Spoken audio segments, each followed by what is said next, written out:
The air in the arena hung heavy with the scent of burning incense, masking the underlying stink of sweat and fear.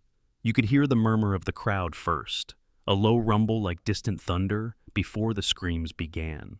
They echoed off the stone walls, sharp and desperate, cutting through the cheers like a blade through flesh. Then came the sight. Women, draped in tattered silks that barely concealed their dignity, pushed into the open under the blazing sun. Not common performers, these. No. These were the wives of Rome's elite, the daughters of senators, virgins sworn to purity, now forced to dance and twist in ways that mocked their station. One by one, they stumbled forward, their faces pale masks of terror, as the emperor's guards prodded them with spears. The spectators leaned in, hungry for the spectacle, but something shifted that day. A gasp rippled through the stands. This wasn't entertainment. This was desecration. And as the first woman fell to her knees, begging for mercy that never came, the empire began to crack. What you're about to hear involves sexual humiliation and coercion. These events are documented but disturbing. If you need to step away, I understand. For those staying, we focus on understanding the system, not exploiting the suffering. This wasn't just a madman's whim. This was a calculated machine of control, oiled by power and fueled by desperation. In the chaotic year of 69 AD, Rome teetered on the brink after Nero's suicide, a time when emperors rose and fell like autumn leaves. Otho, a man shaped by luxury and intrigue, seized the throne in a bloody coup, only to hold it for 3 fleeting months. His reign was meant to restore stability, but instead, it exposed the rot beneath the marble facades. The spectacles he orchestrated weren't mere games. They were a tool to humiliate the Senate, break old alliances, and bind the masses with shock and awe. Yet, in forcing the untouchable, the wives and virgins of Rome's nobility, into public degradation, Otho overreached. What began as a bid for loyalty ended in alienation, paving the way for his downfall. This story reveals how one man's grasp for absolute power echoed through history, reminding us that empires fall not just from battles, but from the erosion of human decency. To understand how Otho built this machine, we must trace its origins in the crumbling world he inherited.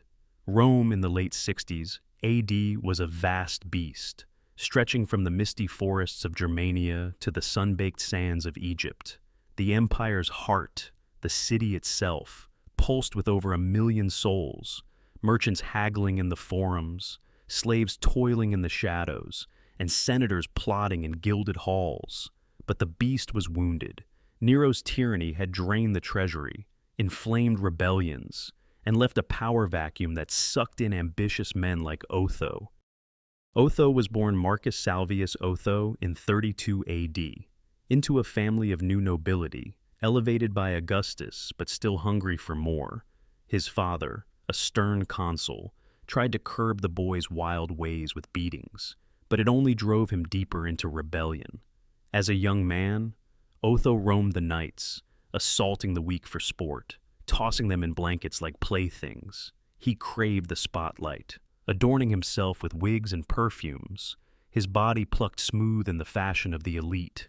It was this flair for excess that drew him to Nero, the emperor whose court was a whirl of art, music, and vice. Otho became Nero's confidant, sharing in the secrets that bound them, banquets where wine flowed like rivers, and schemes that ended in blood. One formative moment came when Otho entangled himself with Poppaea Sabina, a beauty whose ambition matched his own. He married her as a pretense, but the affair turned real, enraging Nero. The emperor banished Otho to Lusitania, a remote province on the empire's edge. There, for a decade, Otho governed with surprising restraint, building roads and quelling unrest. But the exile scarred him, teaching him the fragility of favor.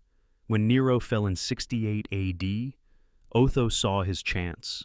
He allied with Galba, the aging governor who claimed the throne, lavishing him with gifts and flattery. Yet Galba spurned him, adopting another heir, betrayed. Otho turned. In a swift plot, he had Galba murdered in the Forum, his body hacked apart as the Praetorians hailed Otho emperor. The turning point came days after his ascension. Surrounded by Nero's old guard, freedmen and procurators he reinstated, Otho faced a Senate wary of his Nero-like ways. To secure loyalty, he needed a show of power. Whispers in the palace suggested reviving the old spectacles, but with a twist, not just gladiators or beasts, but something that would humiliate the old families, forcing them to bend. "Let them see their women stripped of pride," one advisor murmured. And so the machine began to turn. The spring air in Rome was thick with the promise of renewal, but in the palace, it carried the tang of conspiracy. Torches flickered in the halls as Otho paced, his wig slightly askew, his face painted with the calm of a man hiding panic. The Senate had acclaimed him, but their eyes held doubt. They remembered his youth, the nights of debauchery. To bind them, he needed leverage. The system was simple: spies in every household, reports of disloyalty, then the summons. A senator's wife or daughter would be invited to the arena, under threat of the family's ruin, not for death, but for display. Dances that bared more than flesh. Roles in mock plays that mocked their virtue. The primary victim was Claudia, wife of the senator Lucius. She was 30, with hair like raven feathers and a spirit forged in the traditions of old Rome. Before the madness, her days were spent managing the household in their villa on the Palatine Hill, weaving wool and overseeing slaves. Her marriage to Lucius was arranged, but affection had grown. They had 2 children, and Claudia's life was one of quiet dignity. That changed when the emperor's messenger arrived at dawn. The scroll bore Otho's seal, an honor to perform in the games. Lucius read it, his hands trembling. Refusal meant treason, exile, or worse. Claudia's eyes met his, wide with disbelief. "This is not Rome," she whispered, but they had no choice. The confrontation unfolded in the shadow of the Colosseum's predecessor, the wooden amphitheater Nero had built. Guards escorted Claudia and others, a group of 20 women, some barely out of girlhood, to a holding area beneath the stands. The air was dank, smelling of hay and fear. Otho appeared, flanked by his Praetorians, his voice smooth as oil. "You serve the empire," he said, his eyes lingering too long. "Dance as the gods intended, and your families thrive." One virgin, a girl of 16, sobbed, but Claudia stood tall. "This is degradation, not duty." She defied. Otho's smile faded. "Defy me, and Lucius dies." The choice was illusion. Resistance meant ruin. The act itself was restrained in its telling, but the impact lingered. As the trumpets blared, the women were herded out. The crowd, expecting beasts, fell silent at first, then erupted in a mix of cheers and gasps. Claudia moved through the routine, her body forced into twists that evoked ancient rites but stripped of sanctity. No blood was spilled, but dignity was. The emperor watched from his box, Sporus at his side, the boy dressed as a woman, a remnant of Nero's court. This wasn't about lust alone, it was about the system. By humiliating the elite, Otho reminded them who held the power. Words spread like wildfire through the forums. "The emperor breaks what Nero only threatened," people murmured. Historians believe this cemented his image as a continuator of tyranny, but it also sowed seeds of revolt. A modern parallel?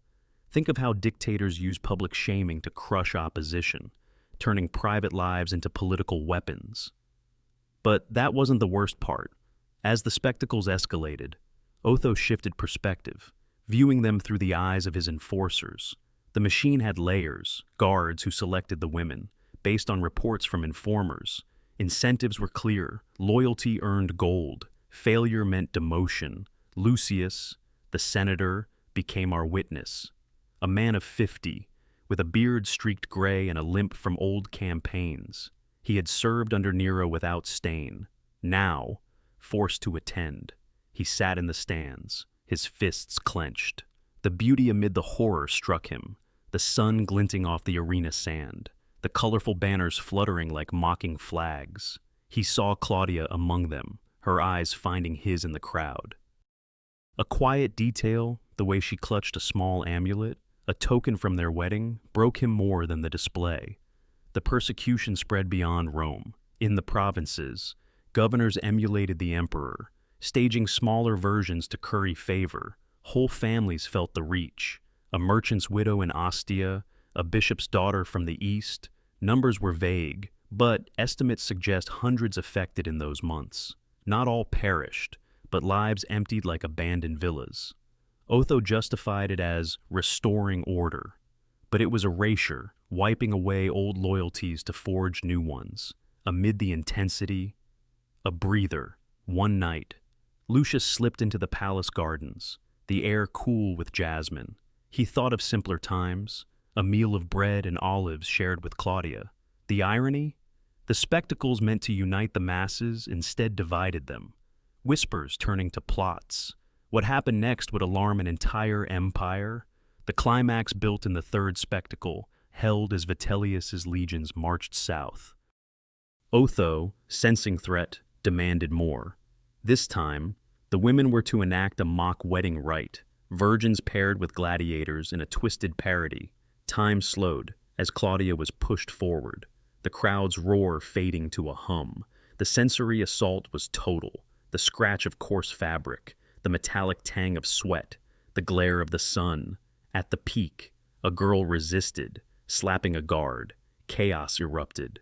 Spectators booed. Senators rose in protest. Otho, from his box, signaled for order, but the crack appeared. Lucius, in the stands, shouted, "Enough!" His voice carried, sparking murmurs.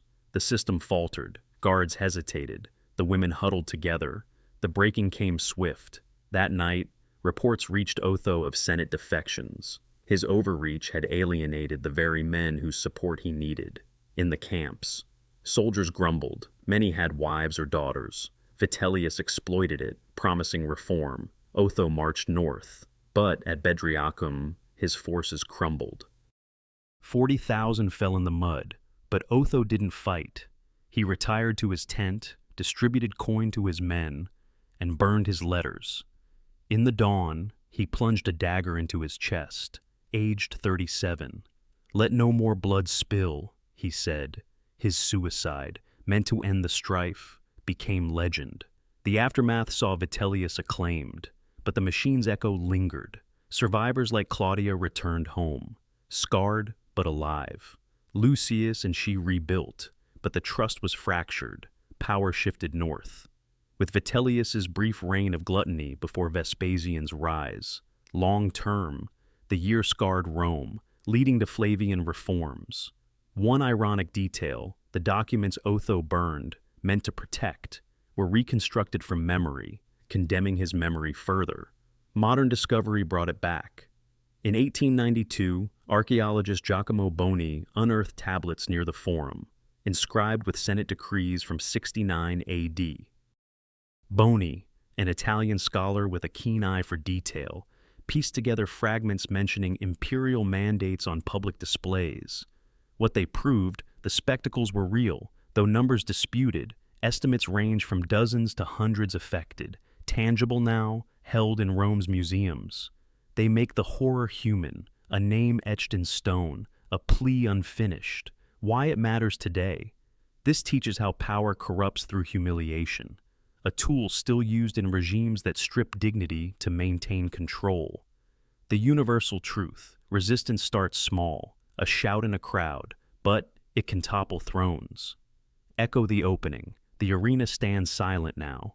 The screams faded, but the change is profound. What was desecration became a turning point. The empire enduring but altered. These women were meant to disappear into shame, but they didn't.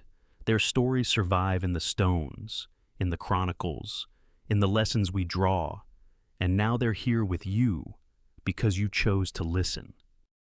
If this moved you, leave a comment below. What echoes most from Otho's folly? Subscribe for more shadows from history. In the end, Power's greatest spectacle is its own fall.